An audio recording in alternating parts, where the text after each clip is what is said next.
प्रिय दर्शकों नमस्कार। हाजिर हूं आज एक शत्रुनाशक उपाय को लेकर के। ये जो शत्रुनाशक उपाय आपने करना है ये होलिका दहन के दिन ही आपने करना है। प्रिय दर्शकों ये तो आप जानते ही हैं, वर्ष 2022 में 17 मार्च गुरुवार के दिन होलिका दहन का जो पर्व है वो बड़ी धूमधाम से मनाया जाएगा। पहले तो मैं परमपिता परमेश्वर से प्रार्थना करता हूं ये होलिका दहन आप बड़ी धूमधाम से बनाएं, आपके जीवन में सुख शांति सुख समृद्धि और भाईचारे की भावना को लेकर के आए। यदि आपकी किसी के साथ दुश्मनी चल रही है, शत्रुता चल रही है, वो भी दूर हो जाए, क्योंकि ये पर्व ही ऐसा है। ये पर्व बुराई पर अच्छाई की जीत को दर्शाता है, ये भाईचारे की भावना को बढ़ाता है। हम एक दूसरे से मिलते हैं, एक दूसरे के मुख पर गुलाल लगाते हैं, खेलते हैं, तो ये प्रेम को बढ़ाने वाला पर्व माना जाता है। तो इसी दिन होलिका दहन की जो रात्रि है उसी दिन आपने एक उपाय करना है। उपाय कौन सा? शत्रुता का नाश करने का। हमें शत्रु का नाश नहीं करना है, शत्रुता का नाश करना है। दुश्मन का नाश नहीं करना है, दुश्मनी का नाश करना है। वो कहते हैं ना कहावत कि सांप भी मर जाए और लाठी भी ना टूटे, तो हमें ऐसा ही करना है, हमें शत्रुता का नाश करना है। तो प्रिय दर्शकों किसी भी कारण से आपके शत्रु बन सकते हैं, आपकी कड़वी वाणी के चलते हो सकते हैं, या फिर जाने अनजाने में आपसे कोई ऐसा कर्म हो गया है जो आप करना नहीं चाहते थे फिर भी हो गया है, तो उसके चलते आपके शत्रु बन गए हैं। या फिर जानबूझ के आपने कोई ऐसा कर्म कर दिया है उसके चलते आपके शत्रु बन गए हैं, लेकिन अब समस्या बहुत ज़्यादा बढ़ गई है। आप चाहते हैं कि आपके जो शत्रु हैं उनसे जो शत्रुता है उस शत्रुता का नाश हो जाए, आपके शत्रुओं से आपको किसी भी प्रकार का नुकसान ना उठाना पड़े। यदि आप चाहते हैं तो आप ये उपाय कीजिए। उपाय बड़ा सरल है। होलिका दहन का जो मुहूर्त है उससे 2-3 घंटे पहले आपने ये उपाय अपने घर में ही बैठ करके करना है।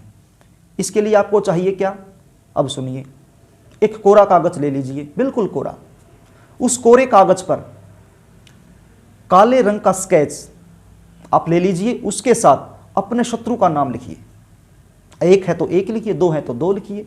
अब किसी के 10-10 भी हो जाते हैं, 10 के 10 वहां पर आप लिख डालिए। नाम लिखने के बाद 7 कपूर की छोटे छोटे टुकड़े, 7 कपूर के छोटे छोटे टुकड़े उन नामों के ऊपर आपने रखने हैं। अब ये रख करके उस कागज की पुड़िया बना देनी है। वो कपूर के जो टुकड़े हैं वो कागज में ही डाल करके उसकी पुड़िया बना देनी है। अब वो पुड़िया किसी सुरक्षित स्थान पर रख देनी है। बस इतना काम आपने कर दिया। अब आगे सुनिए। जब होलिका दहन का मुहूर्त हो, जब होलिका दहन होने वाला हो, तभी आपने वो पुड़िया अपने घर से उठानी है और सीधा जहां होलिका दहन हो रहा है वहां जा करके होलिका दहन की जो अग्नि है उसमें स्वाहा कर देनी है, उसमें डाल देनी है।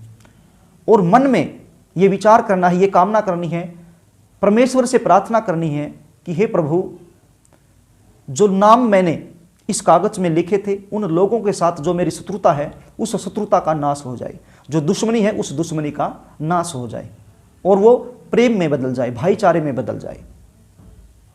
एक बात का आपने ध्यान रखना है, जब आप घर से वो पुड़िया लेकर के चलेंगे, बीच में किसी के साथ बोलना नहीं है। यदि आपको कोई बोले भी तो इशारे में उसको आप समझा सकते हैं, लेकिन मुंह से बोलना नहीं है। कोशिश कीजिएगा ना बोलें। बिना बोले ही यदि आप इस उपाय को करते हैं तो ये आपके लिए कारगर सिद्ध होता है। इसका जो रिजल्ट है वो बहुत अच्छे तरीके से आपको मिलने वाला होता है। उपाय बड़ा सरल है, बड़ा आसान है, लेकिन कारगर है।